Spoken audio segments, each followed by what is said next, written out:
It was Christmas night, 4 years ago, and my family and I were driving home from a fancy restaurant. The holiday spirit was supposed to fill the air, but I felt restless. Unlike the rest of my family, I wasn't tired, and the 45-minute drive felt like an eternity. My little sister's constant whining about her friend not getting her a Christmas gift didn't help matters. About 20 minutes into the drive, my dad pulled into a gas station to grab some cigarettes. My MOM sister and brother decided to use the restroom, leaving me alone in the car. I didn't mind. I had already gone before we left the restaurant, and this gave me a chance to play games on my phone. Minutes passed, and I became aware of how quiet it was. I glanced at the car clock. 10 minutes had gone by.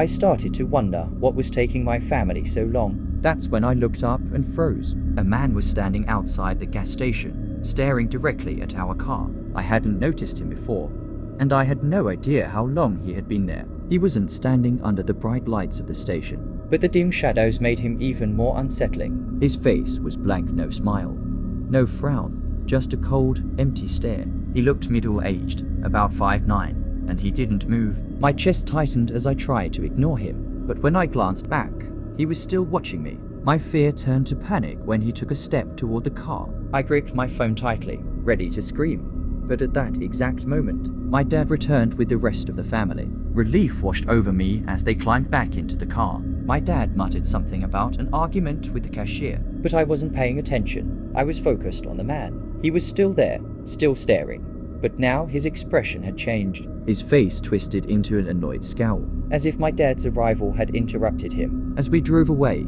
I couldn't stop thinking about him. His gaze lingered in my mind, an unsettling weight I couldn't shake. I tried to convince myself it was just a strange encounter, but deep down, I knew something wasn't right. Later that night, I lay in bed, unable to sleep. Everyone else had drifted off, but my mind kept replaying the man's face, his empty stare, and the way he had started walking toward the car. I tried to distract myself by watching YouTube, and soon a storm rolled in. Thunder rumbled, and rain lashed against the windows. Oddly enough, the storm comforted me. I loved the sound of rain. It always made me feel safe and cozy. I put my phone down and closed my eyes, letting the storm's ambience lull me. But the peace didn't last long. A sudden, loud smash against my bedroom window jolted me upright. My heart raced as I turned toward the sound. At first, I thought a bird had flown into the glass, but something about the noise felt heavier, more deliberate. Slowly, I parted the blinds. What I saw made my blood run cold. Standing in the driveway,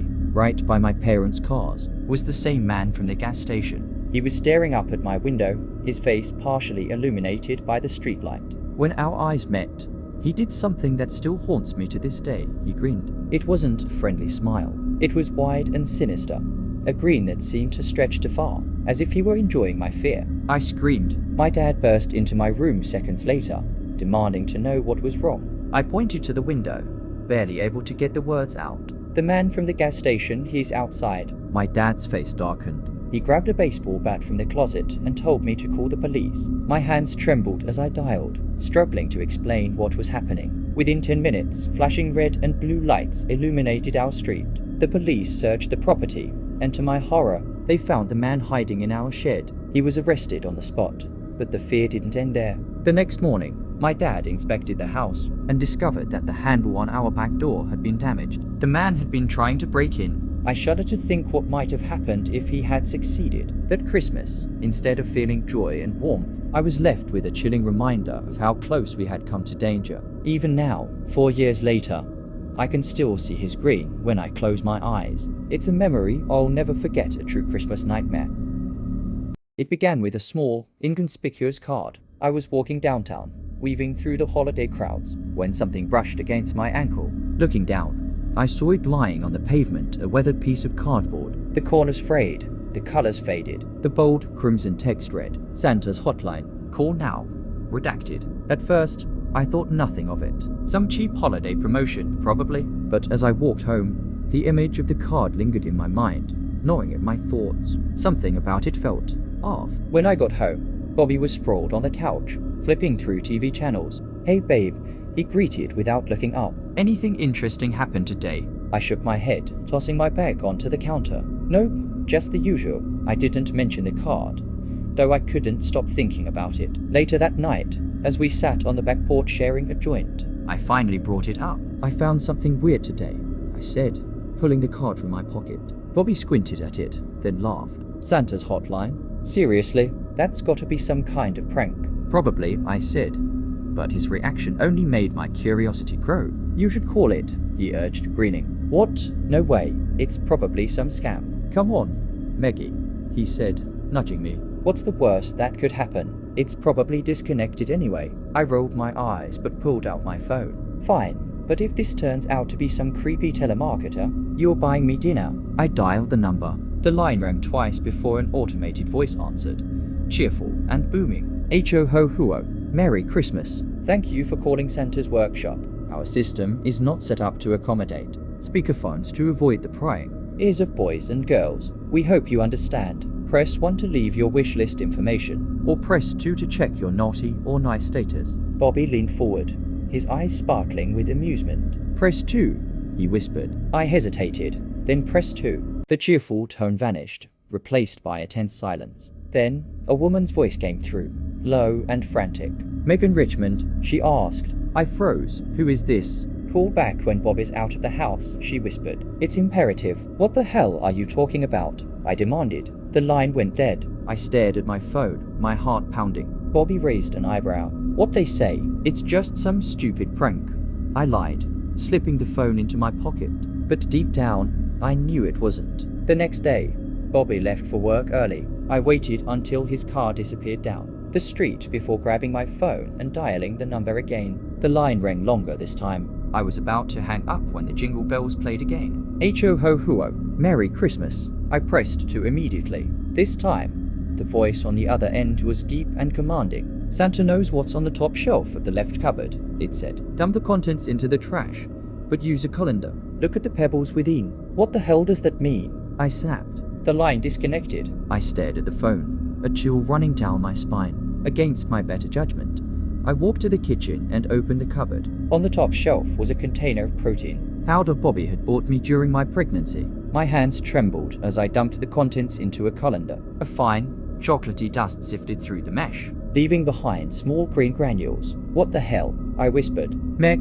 I spun around to see Bobby standing in the doorway, his face pale. What's going on? He demanded. I held up the colander. What is this? His eyes widened. That's impossible. He grabbed the phone and called the manufacturer, furious. They offered us a settlement almost immediately, apologizing profusely for the contamination. Bobby was thrilled, calling it a Christmas miracle. But I couldn't shake the feeling that something was deeply wrong. The settlement money helped, but it didn't fix everything. Bobby acted like it was the answer to all our problems, but I knew better. The card and the strange phone call haunted me. What were those green granules? Why did the voice on the phone know about them? Bobby seemed content to let it go, but I couldn't.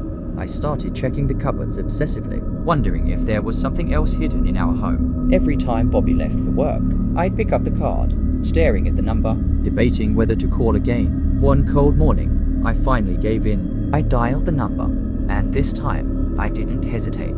I pressed 2 as soon as the automated greeting started. The voice on the other end was the same deep, commanding tone as before. Megan Richmond, it said. You have been placed on the naughty list.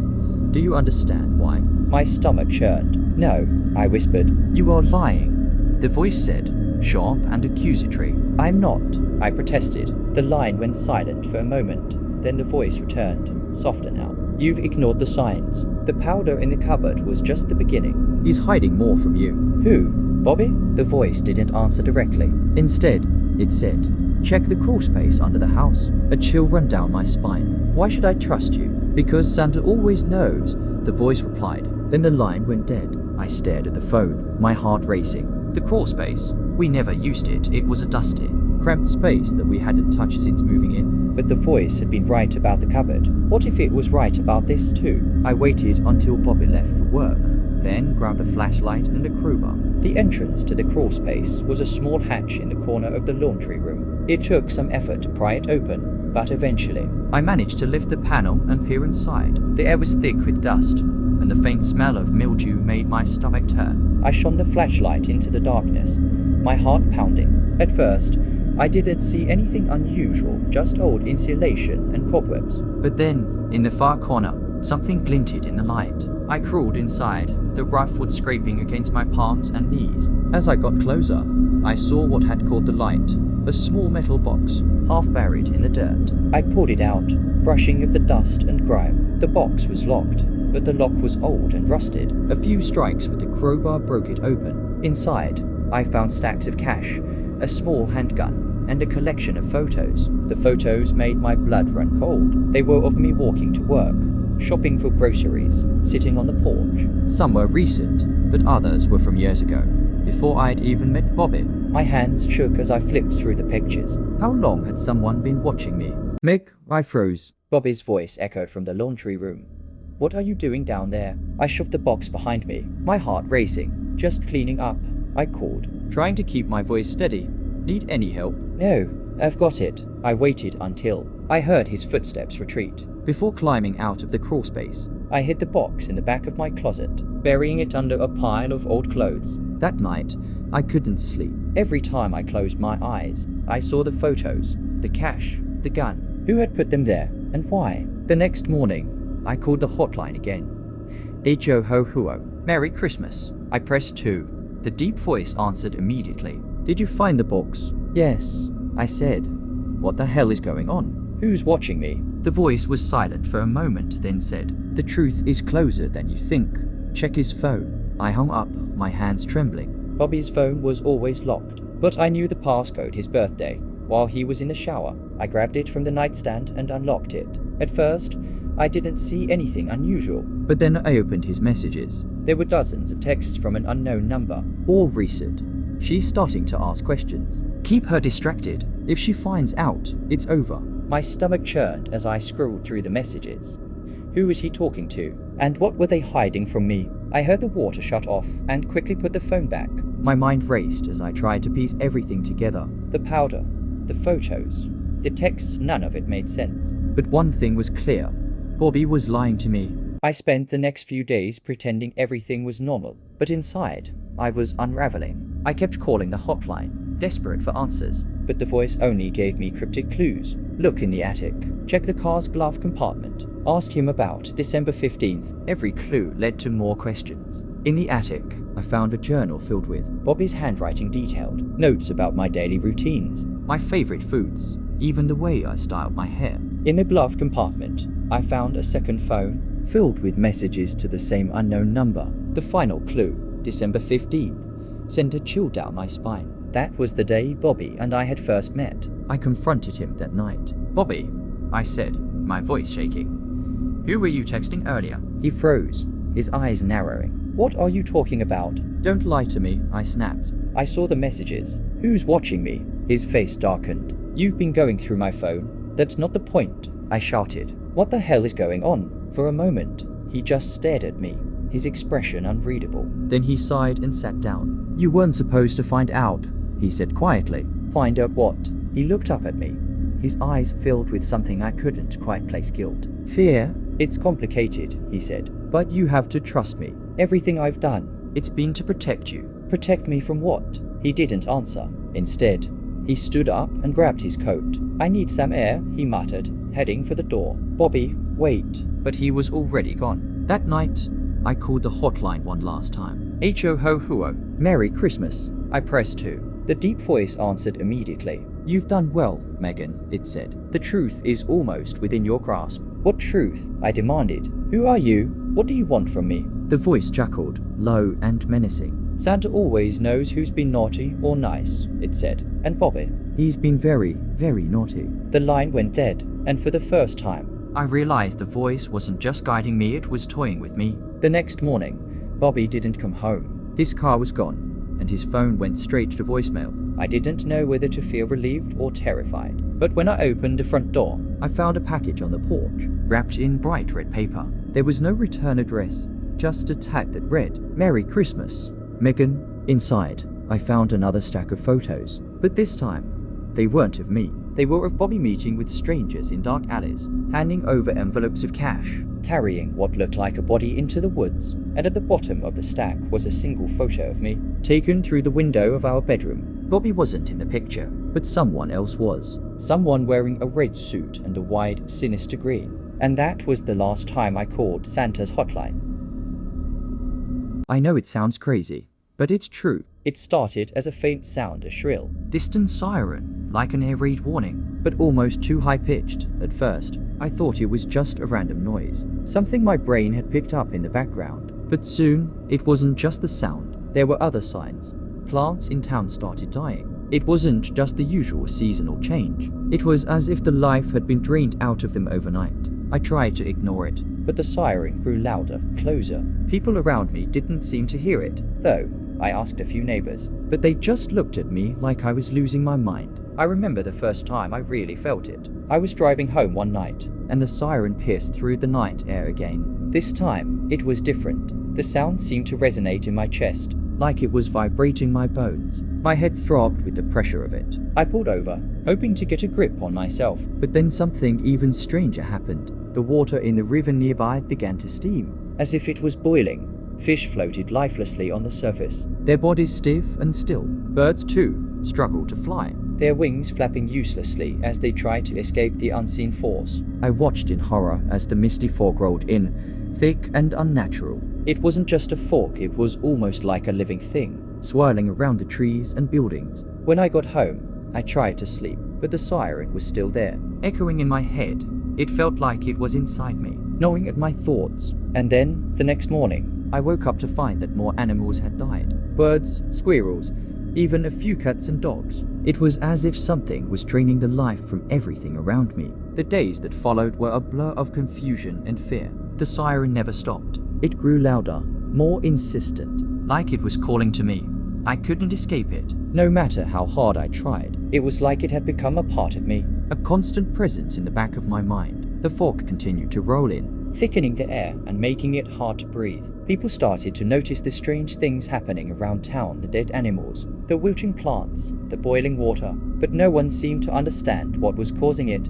The more I asked, the more I realized that I was the only one who could hear the siren. It wasn't just a sound anymore. It was a force, a presence, and it was coming closer. I tried to talk to my neighbors, but most of them just ignored me. They couldn't hear the siren, couldn't feel the pressure building in the air. I felt like I was losing my mind. Then, one day, I saw something that made my blood run cold. A woman across the street, Carol, was standing outside, looking up at the sky. I called out to her, desperate for someone to understand. "Do you hear it? The siren?" But she didn't respond. She just smiled and waved, as if everything was normal. And then, before I could stop her, she collapsed. Her body went limp, her eyes wide open, blood trickling from her nose and ears. I rushed to her side, but it was too late. She was gone. Her body was cold, her skin pale. The siren had taken her, just like it had taken everything else. I knew then that I wasn't imagining it. This was real,